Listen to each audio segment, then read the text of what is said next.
PCOD അല്ലെങ്കിൽ PCOS ഉള്ള patient നിർബന്ധമായും ചില ഭക്ഷണ പദാർത്ഥങ്ങൾ ഒഴിവാക്കേണ്ടതായിട്ടുണ്ട്.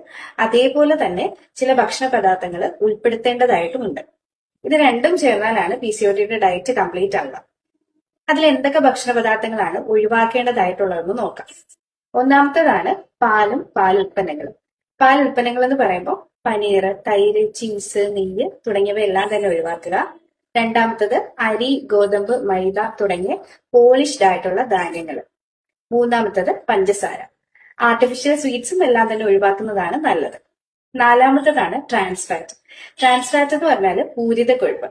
നമ്മൾ കഴിക്കുന്ന സാൻഡ്വിച്ച്, ബർഗർ, പിസ്സ തുടങ്ങിയ ഫുഡിലൊക്കെ തന്നെയും ട്രാൻസ് ഫാറ്റ് ആണ് കൂടുതലായിട്ട് കാണപ്പെടുന്നത്. അതേപോലെ തന്നെ ഒരുപാട് ഡീപ് ഫ്രൈഡ് ആയിട്ടുള്ള ബേക്കറി ഐറ്റംസിലും ട്രാൻസ് ഫാറ്റ് കാണുന്നുണ്ട്. അടുത്തതാണ് കാർബണേറ്റ് ഡ്രിങ്ക്സ്. പെപ്സി, കോള തുടങ്ങിയ എല്ലാ ഡ്രിങ്ക്സും ഒഴിവാക്കുക. അടുത്ത ഇമ്പോർട്ടന്റ് ആയിട്ടുള്ള ഒരു കാര്യമാണ് റിഫൈൻഡ് ഫുഡ്സ്. റിഫൈൻഡ് ആയിട്ടുള്ള ഓയിൽസ്, ഫ്ലോർ, സ്വീറ്റ്സ് എല്ലാം തന്നെ ഒഴിവാക്കുന്നതാണ് നല്ലത്. ഇത്രയും ഭക്ഷണ പദാർത്ഥങ്ങളാണ് PCOD അല്ലെങ്കിൽ PCOS ഉള്ള ഒരു പേഷ്യന്റ് നിർബന്ധമായിട്ടും ഒഴിവാക്കേണ്ടതായിട്ടുള്ളത്.